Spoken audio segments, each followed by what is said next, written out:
Hey, what is going on, SMT Nation? It is your boy, the SMT. Today, we're talking T-Mobile. Well, actually, I think what it is American Tower, but the American Tower company can offer a lot of insight on what's going on with American Wireless Telecom because they build their tower sites for them, and they're the ones that do a lot of the upgrading you see at all the sites across the nation. So, American Tower Company actually reported their Q2 earnings yesterday, Thursday. So, T-Mobile is apparently, and this is according to the CFO of American Tower Company, they're moving slower than expectation. So the CFO stated that there has been only a slight increase in new business from T-Mobile, and it is not as much as anticipated. He now expects the rest of the year for T-Mobile to show that increase in tower install pace and upgrades.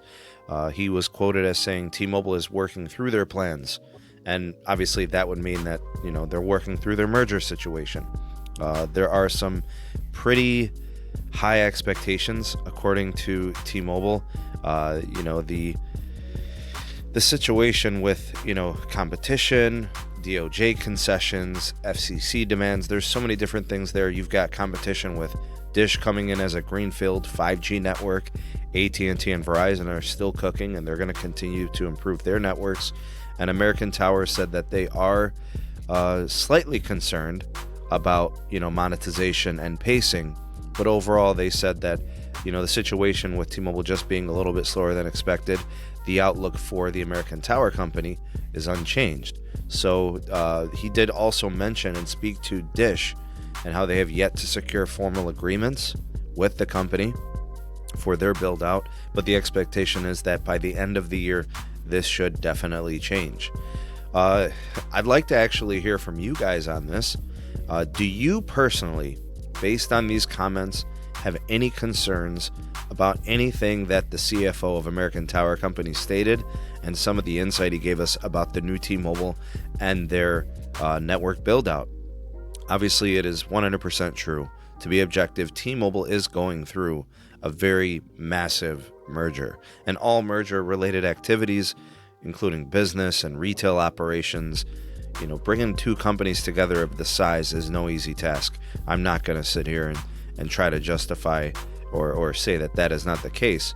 But, you know, the fact that T-Mobile did stop paying, you know, a lot of the tower build and stopped, you know, making payments to companies and installers, you know, dating all the way back to November of 2019.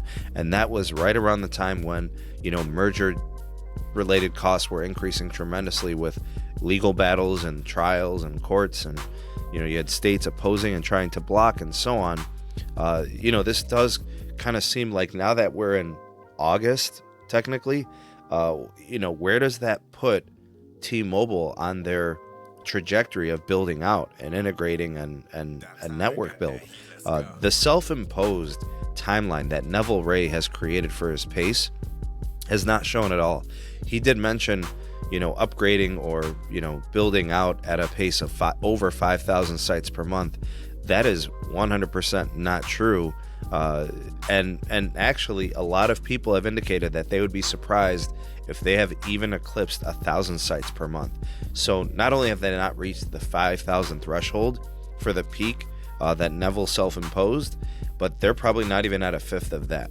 And I think it's apparent, actually, when you look at the amount of cities and sites that have already received 2.5 gigahertz upgrades to existing tower sites. I mean, they've pretty much all but halted new site builds. So if there's no service in an area with no towers from T-Mobile, that's not changing anytime soon. Their focus is going to be the 2.5, you know, 5G build out. And even that hasn't really taken off or materialized for them just yet. So yes, I think there are some concerns. Does American Tower Company give us some insight on that? I think they do. It's interesting to see that we got some of this information indirectly from the tower install company. What say you? You guys tell me what you think about all of this and what it means. I'd love to hear what you guys have to say. The pulse of the people, the SMT Nation, let your voice be heard.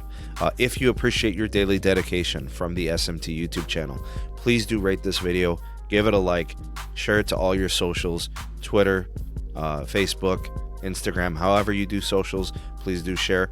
If you are new or you've been lurking, please don't hesitate. Go ahead and subscribe and become a member of the SMT Nation. Activate the bell notification icon so you never miss an upload from the SMT.